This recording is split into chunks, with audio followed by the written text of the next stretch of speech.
Welcome back to our podcast, His and Hers, where we talk about love, career, friendships from a Gen Z perspective. You are joining us in bed currently in Chicago, Illinois. Very comfortable. Yeah. My name is Sarah. My name is Jeff. And before we get started, happy 24th birthday to my beautiful girlfriend, Sarah, over here. 24s never look so good. It's very early on in your birthday. We're recording this at about 12:30 in the morning on Sarah's birthday, so I hope you have a lovely day, darling. And we're looking forward to celebrating later in the day. I'm very excited. Today we are doing something a little bit different, more laid back. As you can see, we are going to do We're Not Really Strangers, but the relationship expansion pack. And we're going to keep bringing questions and talk about our feelings. I will start.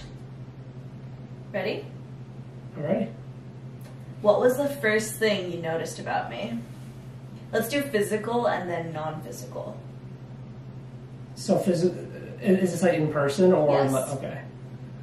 First physical thing I noticed. I was surprised at how short you were. I know. I have tall girl energy. Yeah, you do. I was like, because when we were messaging on Hinge and then like on just like regular text, you do give off this very like, you know, big and like confident energy. And but when I saw you like walking towards me, I was like, wait, she's like 5'1". She's like 5'1", which is on my profile. Yeah. Anyway, I was still surprised like by that. Yeah. Biggest non-physical thing that surprised me about you. I don't know if I was surprised by this as such, but your openness to talking about sports on our first date was really cool to me. Oh yeah. Because we and I'm a big sports junkie, as some might know, some viewers might know.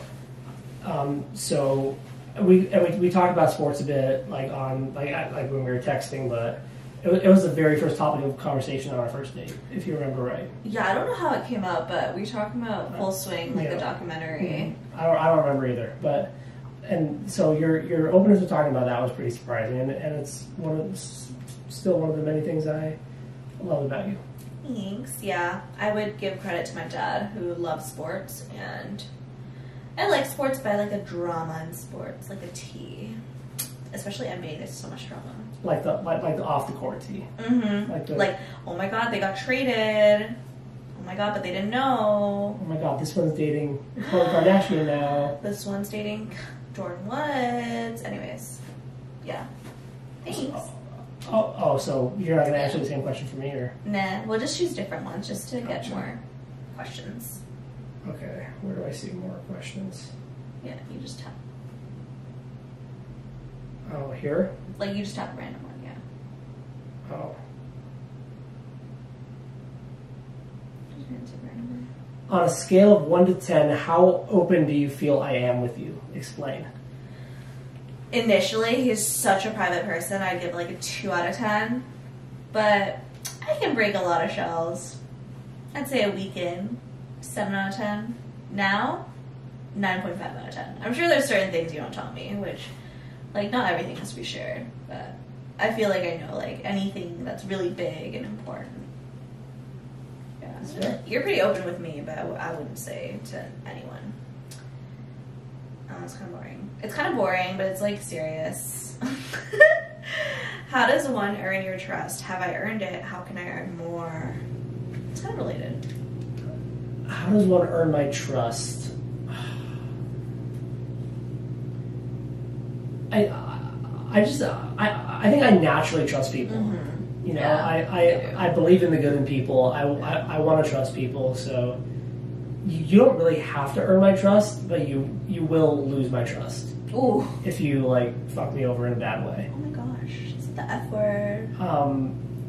So have I earned it? Have you earned it? Yeah, of course you've earned it. You've earned it, and you continue to earn it every day. How can I earn more? How can you earn more? I think just by like always listening to me when I tell you what I want or what I need. Not really what I want as much, but what I need. Yeah. From you and from our relationship, and from other people in your life, like your family and my friends. Supporting me in those moments when maybe you have to pick between me and your friends or your family sometimes, and just like supporting me in those moments. Those are things that, like, as our relationship deepens, like, that'll help you earn my trust even more. Yeah, that makes sense. Nice. We love open communication. Oh, level 2, connection. We're leveling up. What's the most romantic thing I've done for you recently? Well, we have big news, everyone. We have very big news. We have a new family member. Oh, I'm pregnant! I'm just kidding. The people. No, that's not a joke. That's not something. You had him in the first half, not gonna lie. Yeah. Well, I have a baby now. We adopted a little baby, even though she's 6 years old. We have a dog now, and I think the most romantic thing you did, I know you also want a dog, but I think just like your willingness to, I guess, speed up the timeline in a way. Because like, I think we've always talked about it, and I knew we were gonna get one like probably within next year. But given the story of Harper, which we'll dive into one day, it was like just so sad, and I think it's very romantic that you're like, I know this is what makes you happy, and your happiness means the most to me. And it's like a very big thing to do for someone. I appreciate it. Yeah. Harper is our little angel. Yeah. We love having her as part of the family. Yeah. She is an ESA though. She is. And not a fake one. Oh, gosh.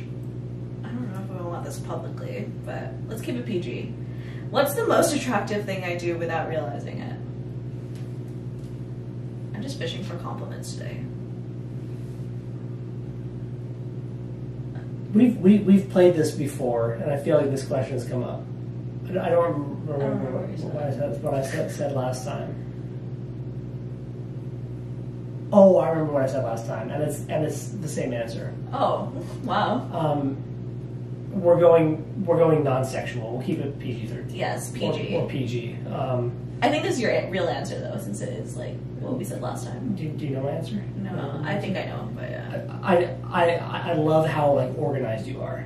So like when we like have stuff to get done, things to accomplish. So for example, when I was moving to my new place out of my old place, Sarah was very good about making like to-do lists and packing lists. Like, okay, we need to pack this here and pack this here, and like by 6 p.m.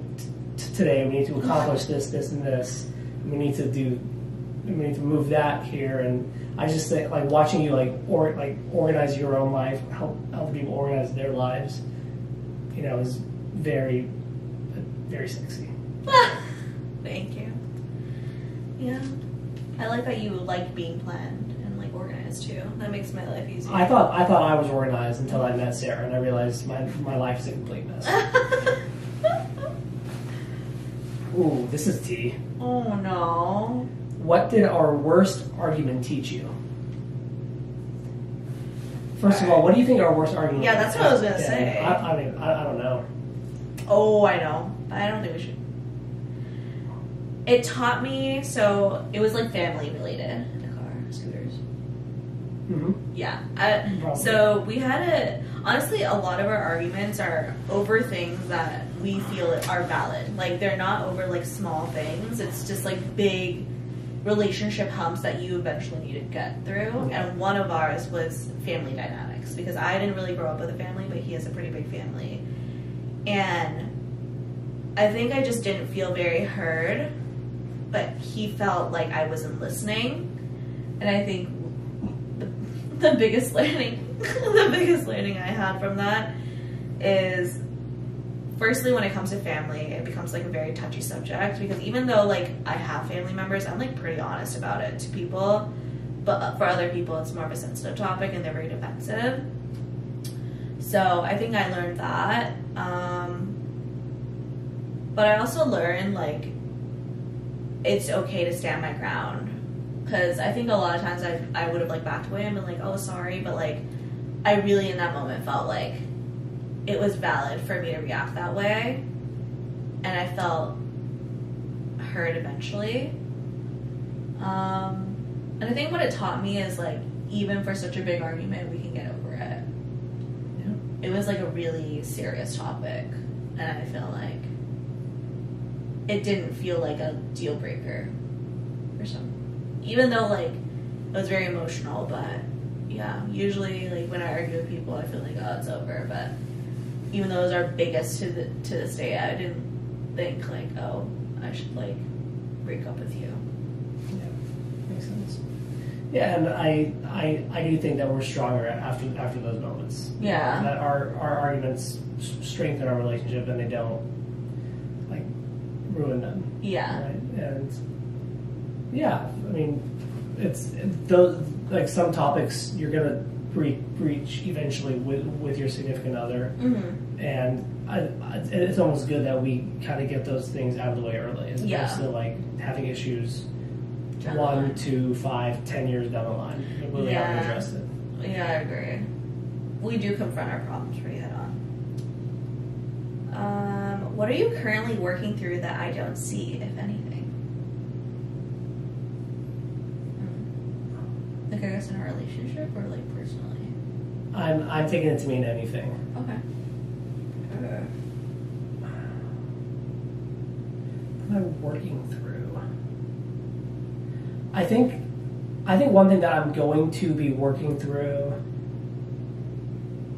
like beginning like today actually, is not having a part-time job, and like having like more time on my hands for myself and for the people I love, and for and like just to kind of do my own thing, because I've been pretty overwhelmed with, you know, my work-life balance hasn't been amazing in the last, you know, year or two, and it's I'm curious myself to see like what I end up doing with all the spare time I find myself having.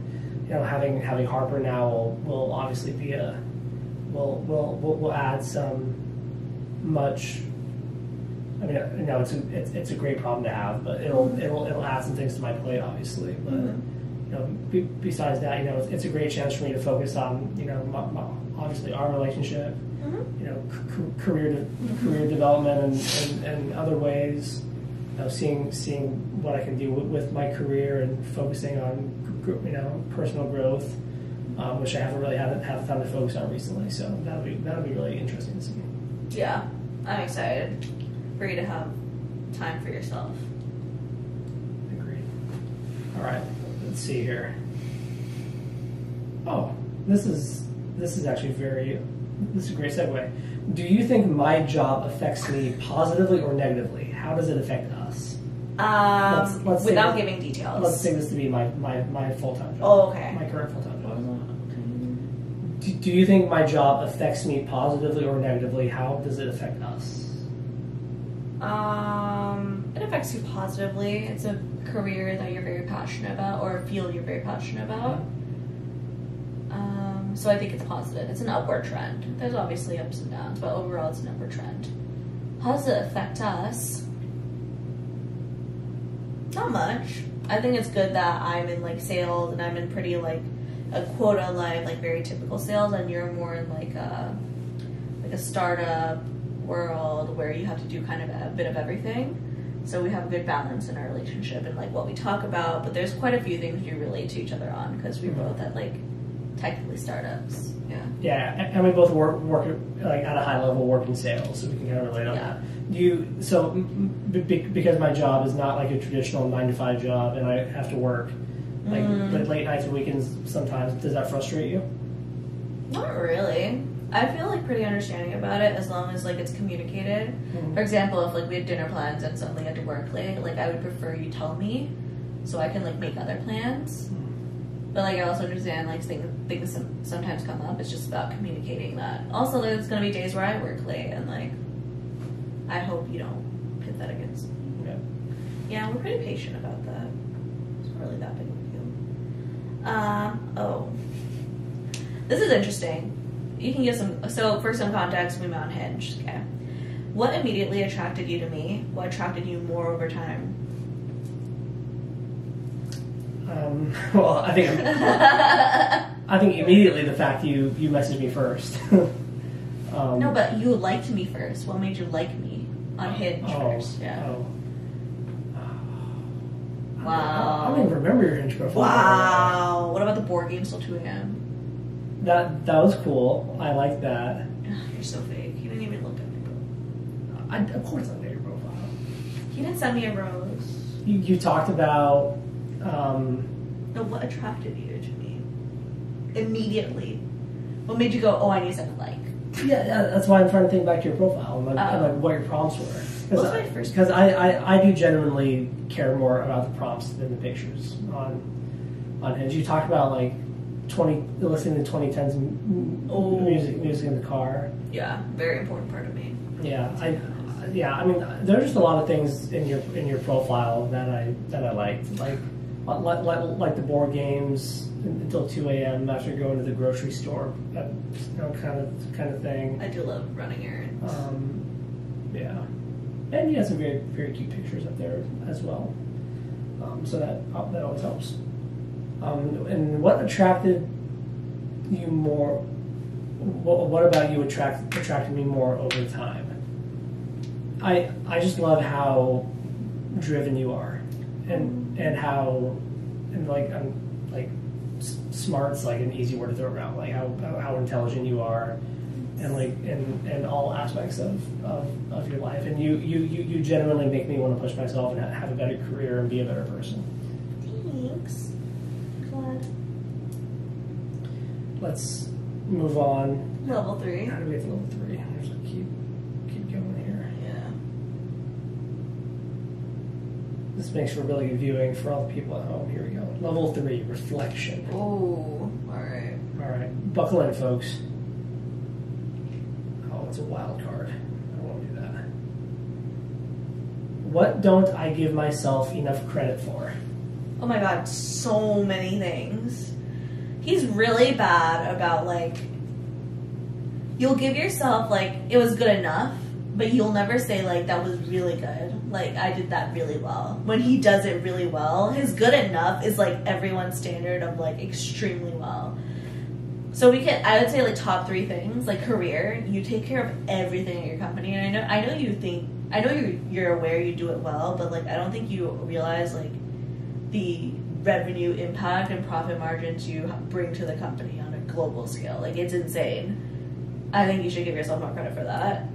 And the fact that you figure things out on your own. You don't really ask people questions. Number 2, I don't think you give yourself enough credit for being a really good friend. Like, a lot of people call him up in the middle of the day, and he will always take time to call his friends, check in on his friends, hang out with his friends.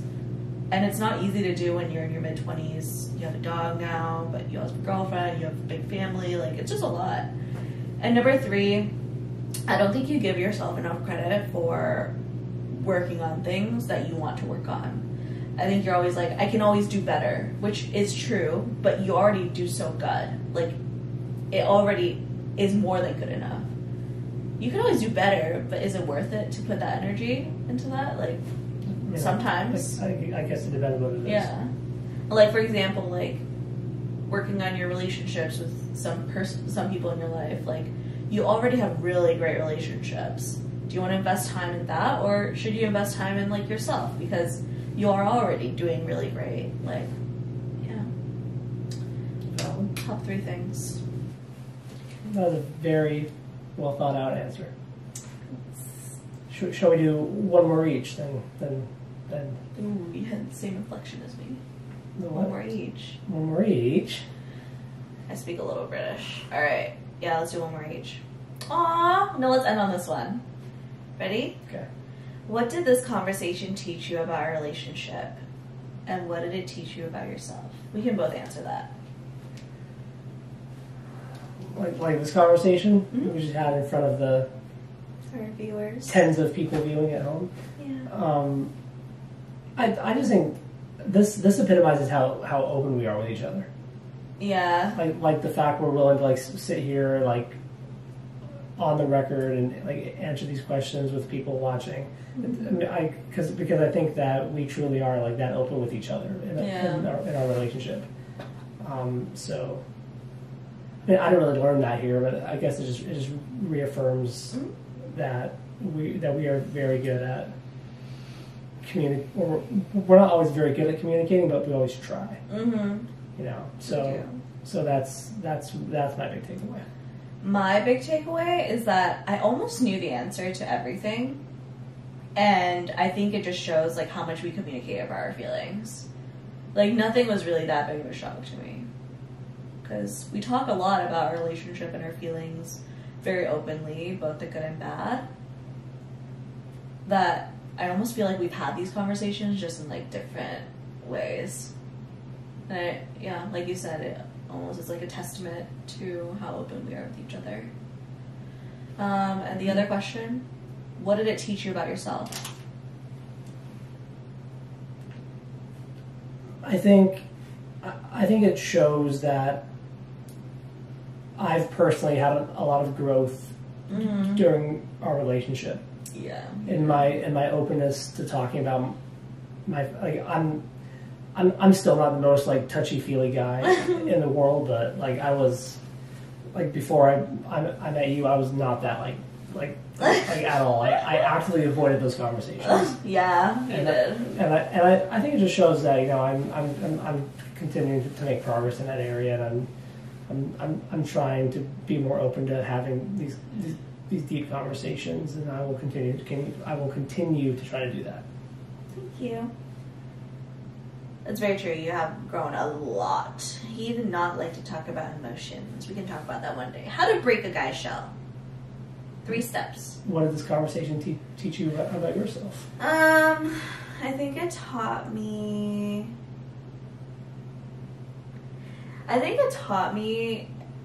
that despite our ups and downs, we are in a really good spot. I mean, I already knew that, but like it almost like gives me more like trust and confidence from my perspective, even though it's like, yeah, I guess it's like telling myself that I should be confident in this relationship, because based on my prior experiences in relationships, I'm pretty pessimistic, but yeah, it adds to me being more confident in us.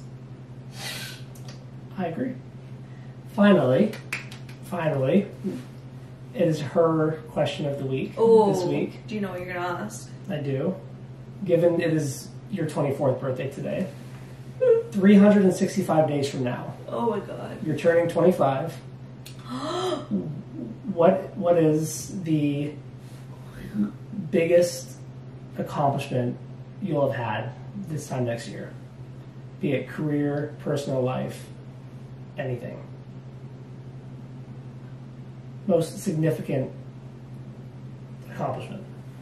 I'm Christian, and I think God can give me bigger than my imagination, so I'm not going to limit myself to this, but I think I will have progressed. That's like my theme of this year, but I will have progressed in my career, my friendships, and my mental health, and as a person, and that means like obviously the typical definitions like promotions, but beyond that, like building relationships at work, networking, and then friendships wise, building deeper relationships that are more meaningful to me.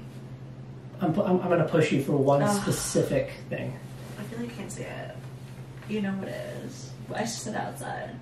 I can't say that. One thing that I think, no, the one thing I will achieve by next year, I will have visited 4 new countries.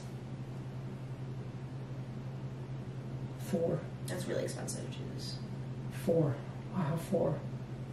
Because Spain. Yeah. Maybe France. Oh yeah, we might do a Paris trip. Oh, I've been to Paris though. No, Spain. You see, this is why it's a goal. It's a lofty goal, but I respect it. Get your wallet ready. I'm going with someone. I've got plenty of credit card points. Thank you. Yeah. Countries though, not cities. That'll be out of the States. Oh, we can go to Mexico. It's like an easy one. I got some points. We'll figure it out. Come on, Chase. I do have a salary goal, but I'm not going to put it out in the world. Because that's for me to know. Yeah. Anyways, make sure you like, subscribe, comment, because we never mentioned that. And see you Thursday. Adios. Bye.